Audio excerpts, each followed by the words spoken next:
Possibilidades éticas no mundo contemporâneo. Para entendermos mais sobre a ética na nossa vida, nossa aplicabilidade desse importante valor para a humanidade, vamos refletir sobre como que ela se apresenta. Por exemplo, com certeza você já se deparou em algum momento com a reflexão de que a sociedade caminhou tanto em termos de tecnologia, descobertas científicas, como que é possível que a gente ainda conviva com a existência de tantas doenças cujos medicamentos, os tratamentos, os processos terapêuticos já foram inclusive desenvolvidos? Essas reflexões, elas esbarram na relação entre a ética e o universo da política, um assunto bastante presente no nosso cotidiano, às vezes muito controverso, mas que em algum momento você já conversou sobre política, seja de um modo muito despretensioso, numa conversa informal, ou seja, para defender as suas convicções, os seus valores mais profundos. A política, ela faz parte do nosso cotidiano e ela interfere consideravelmente na maneira como nós vivemos, porque ela possui múltiplas intersecções, ou seja, múltiplas interfaces que interferem no nosso jeito de vestir, de pensar, de comer, de votar, de nos governarmos, de fazermos as nossas escolhas, assistirmos, sei lá, determinados programas, enfim, é uma dimensão muito presente no nosso cotidiano. E nós podemos nos perguntar, será que administrar um Estado é parecido com o gerenciamento de uma organização privada?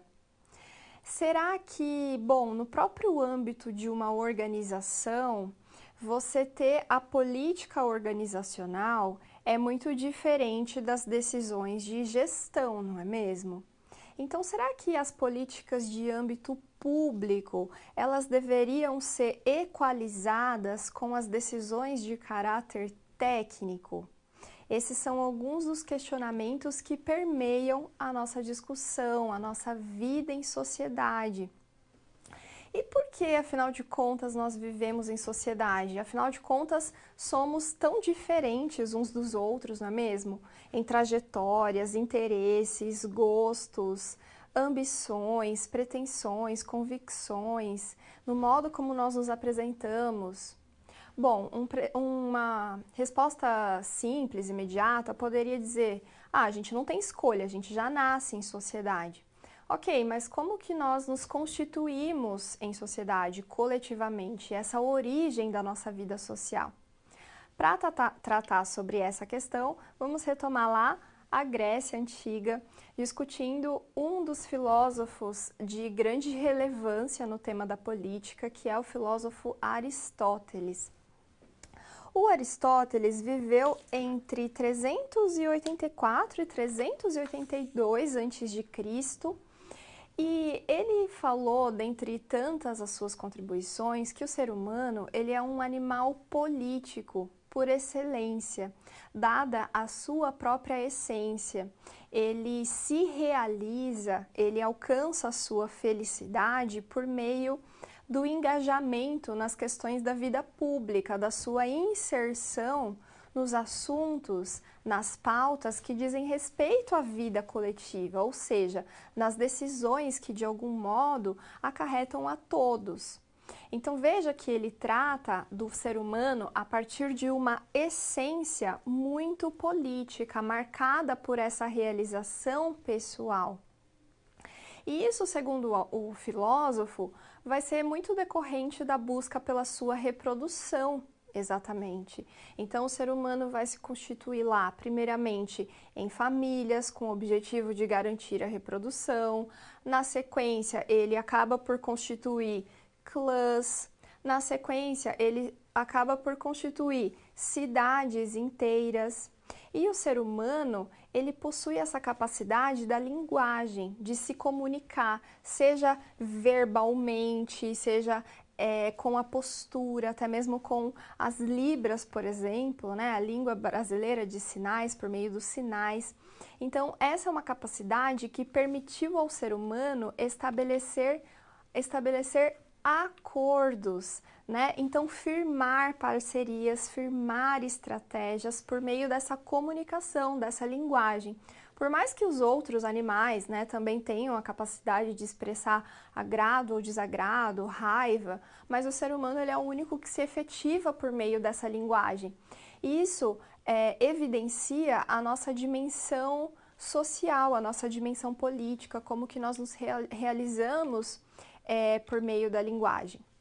Então, dentre outras contribuições, o Aristóteles, ele também fez a distinção, melhor dizendo, entre os moradores das antigas cidades clássicas e os cidadãos.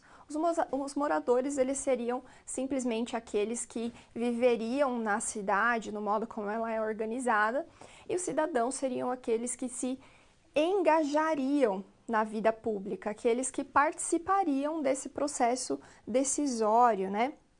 Então, em suma, segundo esse filósofo, nós, seres humanos, nós nos realizamos por meio da política.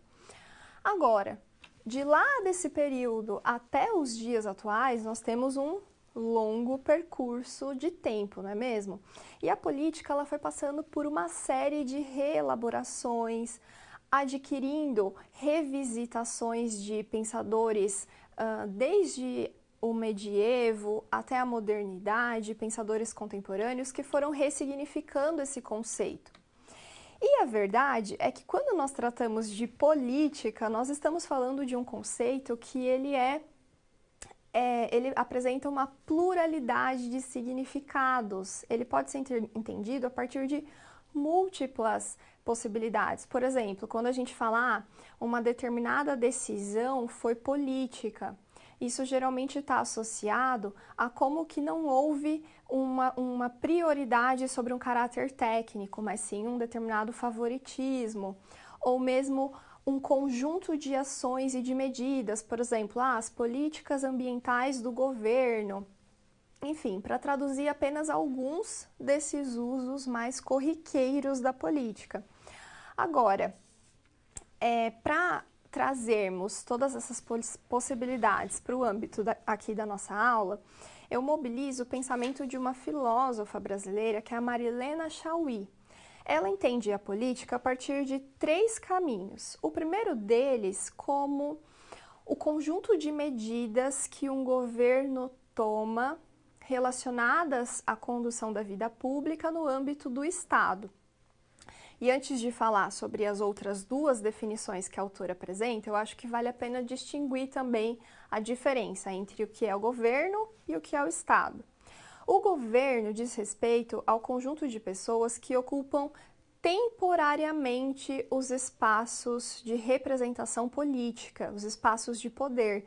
Então, são as pessoas eleitas temporariamente, um conjunto de ações temporárias, enquanto que o Estado, por si, representa aquele caráter permanente dessa organização, né, o Estado-nação. Então, as instituições, elas são permanentes, elas não são temporárias. Então, uma primeira definição da autora é exatamente mobilizar como que o governo atua em nome dessas decisões coletivas diante dessa estrutura do Estado. Um segundo ponto, uma segunda definição que a autora vai falar é exatamente da política enquanto feita por profissionais, ou seja, os administradores e também pelos políticos. Nesse caso, o significado de política, ele começa a se distanciar da associação coletiva, porque a política passa a ser entendida como feita por eles e não por nós, povo, coletivo, população, né? E um terceiro significado que a Marilena Chaui desenvolveu é associar o universo da política com uma conduta duvidosa, uma conduta incerta ou mesmo desviante do que seria considerado a regra. Então veja, mesmo nesses casos, exceto o primeiro, esses outros dois últimos, eles vêm exatamente ao encontro daquilo que a gente grava na nossa consciência, né, sobre o que é a política. Daí a resistência que muitas pessoas têm a lidar com esse assunto, com essa discussão. Mas, em nome disso, a gente precisa resgatar esse entendimento da política como aquilo que diz respeito à vida coletiva. Ou seja, no primeiro significado que a Chauí aponta, retomando até a própria contribuição clássica do Aristóteles. E, afinal de contas, por que a política ela é muitas vezes vista como maléfica, como prejudicial, algo nocivo à sociedade? A política, com essa conotação, ela só serve para nos afastar ainda mais, para que a gente intensifique essa resistência de lidar com a vida pública. Mas a política por si, ela representa um espaço de deliberação. Quando determinadas relações de poder estão ali dispostas no jogo da legitimidade, né, da representação, e os indivíduos eles podem participar desse processo deliberativo assumindo suas múltiplas convicções sem que tenham que partir para o confronto aberto. Então veja, a política ela é essencial à nossa vida e, como eu comentei, ela está presente em diferentes instâncias da nossa vida em sociedade. E aí, para falar também sobre esse assunto, sobre o Estado, o governo, toda essa discussão nos faz pensar como seria a falta do Estado, como a sociedade se organizaria sem o Estado. E para isso eu trouxe aqui o pensamento de um autor contratualista clássico, que é o Thomas Hobbes. Então, ele, assim como o Rousseau, né, o John Locke, eles vão falar sobre como que nós chegamos a nos estabelecer enquanto sociedade, como seria se não houvesse a presença do Estado, nosso estado de natureza. E, basicamente, o que o Hobbes vai falar, ele tem uma frase muito clássica, é que o homem é o lobo do homem, ou seja, em um estado de natureza, o homem ele é selvagem, egoísta, ele vai em busca dos seus próprios interesses, o medo é generalizado de uns contra os outros. E aí os seres humanos fazem um pacto entre si de abdicarem de parte, né, dessas suas liberdades em nome do Leviatã, né? A figura, inclusive presente aqui na capa do livro, né, do Thomas Hobbes, o Leviatã, uma figura forte, centralizadora de poderes que colocaria fim a esse medo constante que ameaçaria a vida dos seres humanos uns contra os outros. Um adendo importante é que tem inclusive várias séries, filmes que tentam simular como que seria a convivência dos seres humanos fora dos mecanismos institucionais de regulação do Estado, seja a polícia, seja os representantes da lei, enfim. Então é uma discussão muito interessante para ilustrar todo esse debate. E essa reflexão do Hobbes, ela reforçou esse regime do Estado-nação, o regime monárquico, porque, afinal de contas, o Leviatã, ele representava a concentração de poderes políticos, administrativos, bélicos, econômicos, todos na figura do rei. E a monarquia vigorou durante muitos anos, né? Pensando aí na história do Ocidente, da vida da Europa Ocidental, a monarquia ela surgiu no primeiro modelo de Estado-nação, centralizadora dos processos decisórios, mas por volta do século XX ela começa a ser questionada, porque a gente tem uma classe burguesa em ascensão, de pequenos comerciantes, que vê nesse poder centralizador do rei uma dificuldade para que eles exercessem suas trocas, né? Para que eles ampliassem os seus comércios, sua negociação.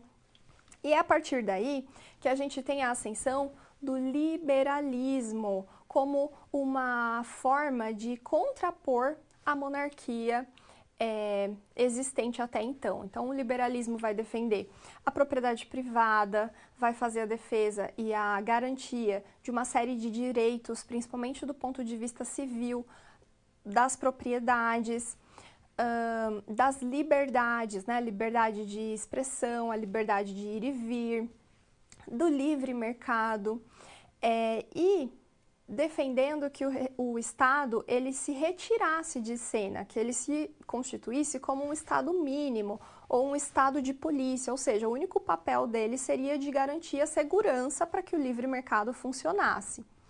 Ocorre que o liberalismo e o Estado liberal, ele acabou fortalecendo uma série de desigualdades, né? Uma série de problemas gravíssimos.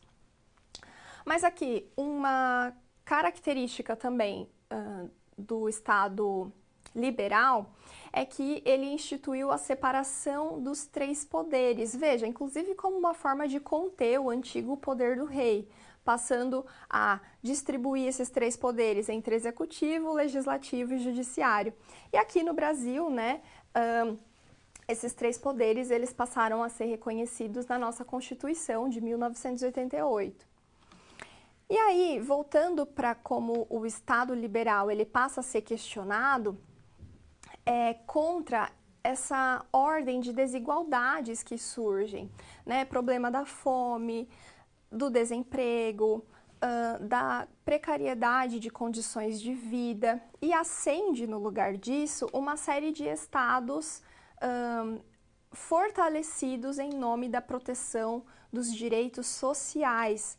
Como exemplo, podemos mencionar aqui a ascensão da União das Repúblicas Socialistas Soviéticas, que defendia que o Estado tomasse para si a tarefa de gerenciar as organizações, cuidando, né, dessa questão atrelada à vida coletiva, à vida social.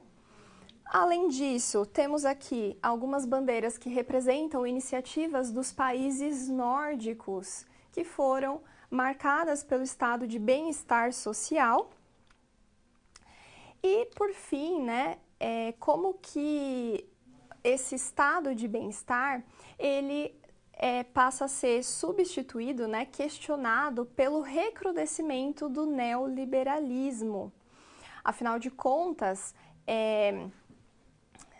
houve um avanço tecnológico com, né, o passar do tempo, uma ascensão dos mercados econômicos globais, e isso coloca em xeque essas experiências de caráter de bem-estar ou mesmo do regime socialista, né? Nesse recrudescimento do Estado neoliberal. Então, essas são algumas das discussões que colocam em xeque a importância de prezarmos pelo conhecimento do funcionamento da política, como que isso interfere na nossa vida cotidiana, como que isso vai repercutir na sociedade brasileira. Nós vamos nos aprofundar nesse aspecto, nos situando mais nessa relação entre indivíduo e sociedade e também entre a esfera pública.